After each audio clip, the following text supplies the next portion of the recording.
जय श्री कृष्ण भक्तों, आप सब लोग बिहारी जी महाराज के दर्शन भी किए हैं और उनके चमत्कार के बारे में बहुत सुना भी होगा। आपको आज मैं एक अद्भुत ग्वाले की कथा सुनाती हूँ।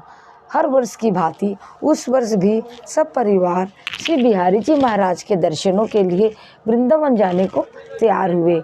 हम गाज़ियाबाद से दिल्ली होते हुए बस द्वारा मथुरा पहुँचे थे। तब आज की तरह दिल्ली से वृंदावन के लिए सीधे कोई बस सेवा न थी, अतः वृंदावन जाने वाले सभी यात्रियों को पहले मथुरा उतरना पड़ता था, फिर वहाँ से रिक्शा टांगा लेकर जैसे साधन बन जाता था वैसे वृंदावन जाना होता था। मथुरा बस स्टैंड के बाहर खड़े तांगे वाले से मैंने पूछा, वृंदावन जाने का क्या लोगे, पूरा तांगा बाबूजी, या और भी सवारी बैठानी है? तांगे वाले ने मुझे प्रति प्रश्न किया। मैंने कहा, पूरा तांगा, तय करो कितना पैसे लोगे। तांगे वाले नौजवान लड़का ही था, हंसकर बोला, जो इच्छा हो सो दे देना, आप कोई मेरी मेहनत थोड़े ही रख लोगे। लाइए सामान रखूं, देखो पैसा पहले बता दो, नहीं तो बाद में चकचक करोगे। मैंने अपनी बात जोर देकर कही। अरे नहीं बाबूजी, जो जैचे सो दे देना, कोई चकचक नहीं करेंगे। और तांगे वाला सामान उठाकर तांगे में करीने से लगाने लगा। मुझे उसकी सज्जनता पर मन ही मन बड़ी प्रसन्नता हुई।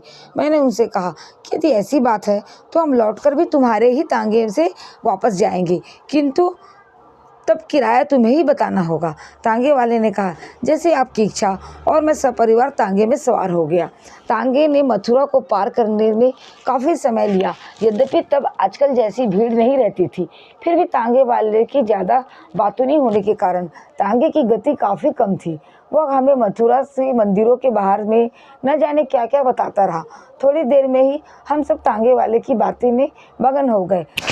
हमारे तीनों बच्चों को तो उसकी बातों में अद्भुत जानकारी मिलने के कारण बड़ा आनंद आने लगा। वृंदावन पहुँचते पहुँचते सूरज सिर पर चढ़ आया था। सन 1956 के नवंबर माह की गुनगुनी धूप चारों ओर छिटकी हुई थी। बिहारी जी के बगीचे के पास गुजरते हुए तांगे वाले ने सामने आते एक साधु से पूछा, बाबा, बिहारी जी की आरती में कितनी देर है? भोग के बाद दर्शन खुल चुके हैं? जल्दी कर, मैं दर्शन करके आ रहा हूँ। तांगे वाले ने तांगे को तेज दौड़ाया।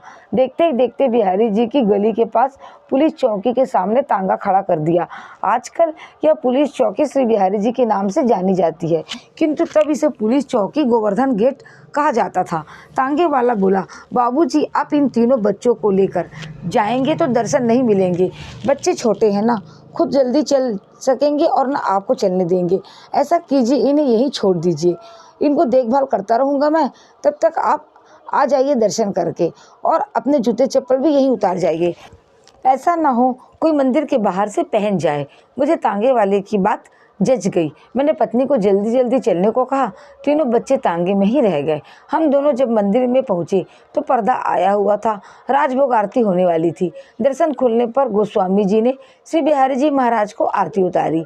हजारों भक्तजनों के कंठ से महाघोष की गूंज पूरे मंदिर में गूंज गई। आरती के बाद प्रसाद ग्रहण कर हम दोनों लौटकर पुलिस चौकी के पास पहुँचे, किंतु वहाँ न तो तांगा था और न बच्चे। हमारे तो पैरों के नीचे से जमीन खिसक गई। सर्दी के मौसम में भी घबराहट के कारण हम दोनों पति पत्नी के माथे पर पसीना छलक आया। हम बाहर आकर देखते हैं तो टांगे वाले का कुछ पता नहीं था। वह दूर दूर तक नज़र नहीं आ रहा था और बच्चे भी नहीं थे। पत्नी के धीरज का बांध टूटा जा रहा था। क्या करे क्या न करे, कुछ समझ नहीं पा रहे थे। अंत में हमने पुलिस चौकी में रिपोर्ट लिखवाई। पुलिस वाले ने हमारी अक्लमंदी को कोसते हुए रिपोर्ट लिखी और बोला, हम पता कराते हैं, थोड़ी देर बाद आकर पूछ लीजिएगा, यदि मिल जाएगा तो उसे ज़रूर गिरफ्तार कर लेंगे। हम दोनों उदास मन से बिहारी जी महाराज के मंदिर की तरफ लौट आए। मंदिर का मुख्य द्वार बंद हो चुका था। मैं मन ही मन सोचता था कि प्रभु, यह तेरा कैसा न्याय है, कैसी परीक्षा है। बच्चे कहाँ चले गए? सिवाय तेरे कौन हमारी सुधि लेगा? हे दीन बंधु, हमारी सहायता करो। पत्नी की आंखों से आंसुओं की धार एक क्षण को भी नहीं रुकी थी। हम दोनों दुखिया मंदिर के मुख्य द्वार के सामने ही बैठ गए। वहाँ बैठे अन्य यात्रीगण हमारी परेशानी से परिचित होकर हमें सहयोग देने के लिए आग्रह करने लगे। कोई रुपए देना को चाहता था तो कोई टिकट खरीद देने को, परंतु हमारे तो बच्चे ही गायब हो गए थे। रुपयों का हम क्या करते? हमारी टेक तो श्री बिहारी जी से लगी थी, उन्हीं के दरबार में आए थे, उन्हीं की जिम्मेदारी थी कि हम सकुशल लौटे। धीरे धीरे 3 घंटे बीत गए।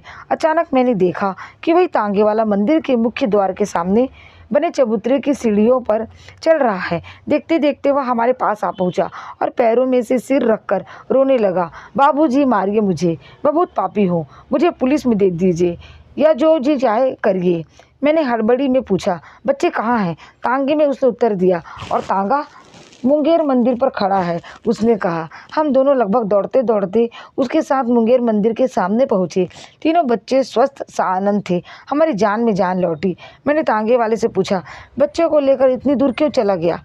वह बोला, बाबूजी अब मैं सारी बात सब सच सच कहूँगा, आपसे कुछ भी न छिपाऊँगा। दरअसल मैं आगरे का रहने वाला हूँ, बच्चे और सामान की चोरी करके बेच देता हूँ, यही मेरा धंधा है। तांगा वांगा तो बस यूँ ही समझिए।